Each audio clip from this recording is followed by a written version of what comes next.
Hello everybody, Nathan Sifu here, and welcome to another episode of Hunt the Truth, an audio web series created by 343 Industries. The last episode was just a short little prologue that suggests that the Master Chief might not be the hero that we all think he is, that he may actually be a traitor. Who knows, we'll have to wait until the rest of the series continues, I guess. So sit back, relax, and enjoy Hunt the Truth, Episode 1, Hairline Fracture. There's a story you tell yourself when the world blows up in your face. There's no way you could have seen it coming. No one could have, so there was no way to stop it. This is what lets you sleep at night. But go back in your mind to before it all happened. Replay it in your head, except this time, maybe you'll see it. Something small, out of place. Maybe it's just a single thread, but it's the truth. Nobody saw it coming when they arrived. An alien race known as the Covenant. Before 2552, there was no way anything like that could ever happen on Earth. On one of those distant planets in the Outer Colonies? Maybe. But an attack on Earth? Couldn't happen. Until it did. It's called glassing. Covenant warships rain plasma down on a planet until everything and everyone on the surface melts. Usually it's complete world destruction. Earth only got a taste. The prolonged orbital bombardment destroyed East Africa, killing millions before it ended.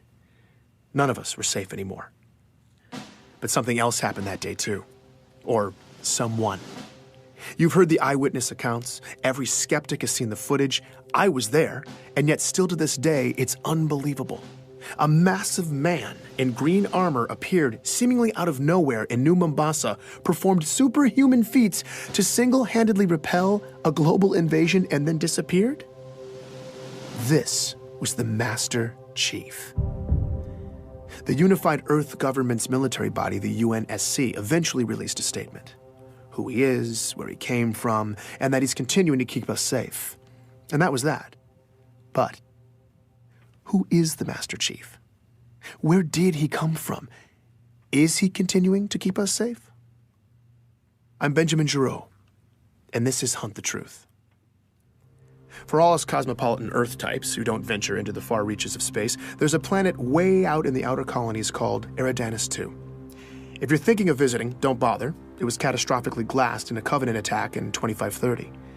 But 19 years before it got wiped out, our hero, Master Chief Petty Officer John 117, then known as John, was born in a metropolis called Elysium City. That's where I started. Do I remember him? Oh, yeah, you don't forget a kid like that. That's Dion Govender. He chatted with me from his home in the Outer Colonies.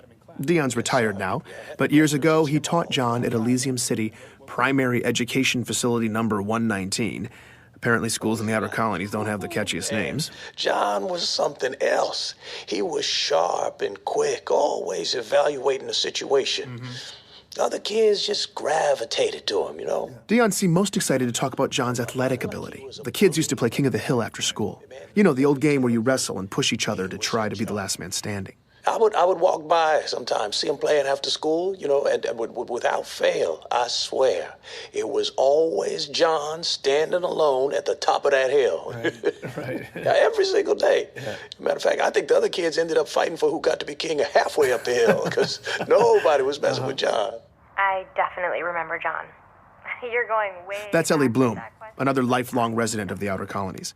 When she was young, she and John lived on the same street, just a few houses down. Well, he was a little younger than me, but I tell you, that boy did not look like a kindergartner. He was a big kid. My friend Katrina and I used to meet him in this vacant lot in the neighborhood. The three of us would build these obstacle courses out of random junk and then race. You know, just kid stuff. As Ellie talked about her early years in Elysium, it wasn't long before she was getting nostalgic. On warm nights, sometimes our parents would let us go out to the green space and lie in the grass. And we'd just lie there, stare up at the stars. It was a nice place to grow up. Finding Ellie was a huge win for me. When a planet's been glassed, tracking down former residents can be damn near impossible.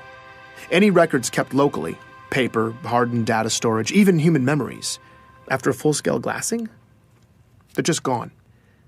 Thankfully, though, the Office of Naval Intelligence, or ONI, had furnished me with a list of interviewees. That's how I'd gotten Dion. But I wanted to go the extra mile with this story. so I'd hit up some of my old connections in the Outer Colonies looking for more sources. Ellie was my only hit so far. Did you keep in touch with John? No, I wasn't allowed to use Waypoint much when I was little. But I did keep in touch with Katrina. We still talk, actually. You know, she probably remembers John. I'm gonna tell her I talked to you. Wait, what was this for again? It's a military thing? Oh, no, John is the Master Chief. What? Yeah, John became the Master Chief. Like the Master Chief? Yep. Oh my god, no way, are you serious? I'm not kidding you, I'm telling you. My god, that's crazy. Ellie lost her mind for a few minutes. I guess it's not every day you find out that your childhood playmate saved the galaxy. Oh my god, now I'm definitely telling Katrina. I mean, she is gonna freak out. All right, so maybe Ellie wasn't going to be much help. I needed more of the young warrior angle. Here's Dion again. The boxing story. No, what's that? Okay, so. Not yet. I taught the primary kids, you know, right? But I also ran this boxing league at the high school. Uh-huh. You know, second week, we're doing drills in the gym. John walks in. Yeah. Now, mind you, John is in 6th grade at the time. I say, hey, John, what's up? He says, I want to sign up for boxing. And I say, John, you're 12. You know, what are you talking about? But John was adamant. But I look at him and he ain't leaving. Right. So I said, okay, what the hell? Figure let it be a formative lesson for the kid. I don't know what it. So I put him in the ring with one of the smaller guys. John pummeled this boy. It was over in about 15 seconds. Okay? So, well, all right. Well, I put him in with this bruiser. Now, a real good fighter. Yeah.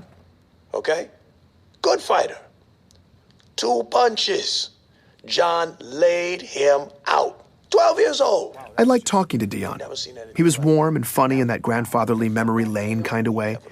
I realized I'd gotten lost in it all when the narrative took a dark turn. But then, one week, John just didn't show up. It was 25-24. John was 13. That's when the nightmare of the insurrection that had been plaguing the Outer Colonies finally landed on John's community. Under pressure from UNSC troops, the rebels were on their last leg, desperately seizing territory in the region and launching paranoid inquisitions to find spies. Civilian abductions and interrogations became commonplace. They would just, question you. Just these meaningless questions for hours and hours. Thomas Wu was living on a neighboring colony when the rebels showed up and hit hard, sweeping up Thomas and thousands of others in raids. What followed was months of horribly overcrowded detainment, neglect, and often constant questioning. Did you know this guy? What are the encryption codes for this system, that system? And you have no idea what they're even asking you. In the final couple months, Thomas says his captors started coming unhinged. And then toward the end, they just disappeared, leaving Thomas and hundreds of others locked up, starving. I don't want to play this part of the interview, but I'll tell you, it got bad. He talks about being packed in like sardines, warm bodies, cold bodies, people dying in the dark, the smell. He doesn't know how long it lasted, maybe weeks, but Thomas and many others survived. They made it out. Well, we helped each other. We looked out for each other. And I mean that was the only way. We made it through to the liberation, and then we left. We never looked back. When I asked him where the survivors relocated to, Thomas began to list off which cities were safe for refugees at the time. Decades later, he can still recite them all from memory. I asked about John's hometown. Perth City. What about Elysium City? No. Insurrectionist cesspool. Yeah, no, they got it bad there. Dion Govender confirms this. In Elysium City, people just disappeared back then. Just happened. Once the insurrectionists took over, whole neighborhoods just got scooped up. This went on for months. Every day. He talks about watching his community get torn apart slowly, every day. I asked him about John. Yeah.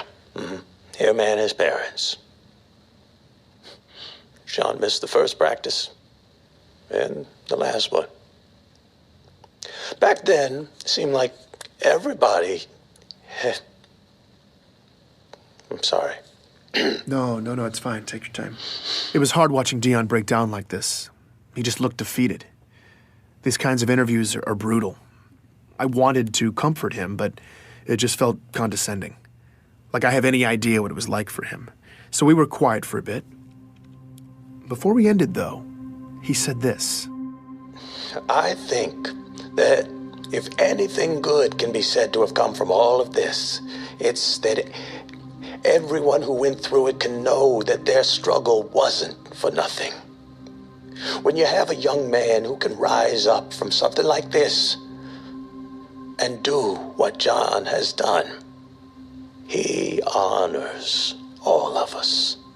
Dion believed in John, the way the rest of us believe in the Master Chief. He made it seem like this tragedy that shaped him was almost necessary. I certainly felt like I had the proper beginnings to a hero's origin story. The story made sense. It felt right. Sometimes you have to go back, though. Look again, because maybe you'll see something small, out of place, that single thread. Later that evening, after my interview with Dion, I was pretty drained, so I spent some time sifting through a bunch of file boxes. I'd paid this scavenger in the Outer Colonies to dig around and send over any Elysium City documents she could find. The only local government records left were hard copies, but I took them anyway. I was sorting through a messy box of local census registries when I stumbled across John's name. One line of basic information, printed out in black and white. That's when I saw it. A single letter next to his name. D.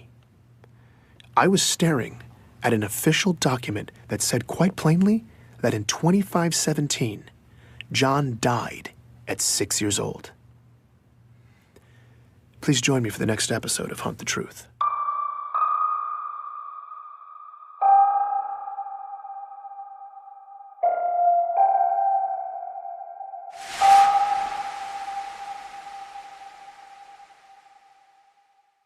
Well, that was a nice little plot twist at the end, although it wasn't such a huge surprise for me because I and anybody else who's read the Halo novels, we already know that John is quote-unquote dead at the age of 6, but we know what the real story is there, and I'm sure it'll be revealed to everybody else as well. I thought the mentioning of Ellie was actually really cool because she was talking about staring up at the night sky and the grass with John.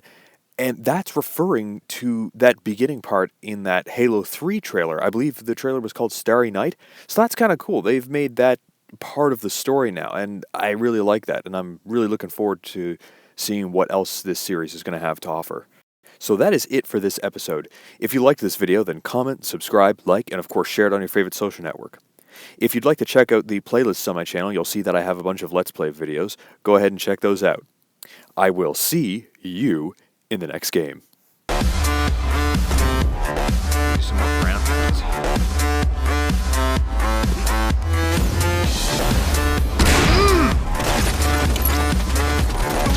Oh, yeah. Oh, that's a sweet double kill.